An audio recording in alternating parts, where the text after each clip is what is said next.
திட்டங்கள் செயல்பட ஆரம்பித்தன. 1958ஆம் ஆண்டு பஞ்சாயத்து சட்டம் கொண்டு வரப்பட்டன. 323 பஞ்சாயத்து யூனியன்களும் 12 பஞ்சாயத்துகள் செயல்பட ஆரம்பித்தன. இந்த சாதனை காமராஜ் ஆட்சிதான் நடந்தது.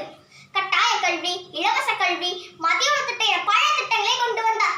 ஏழை பணக்காரன் என்ற பாகுபாடு பள்ளியில் இருக்கக்கூடாது என்பதற்காக சீட திட்டத்தை கொண்டு வந்தார்.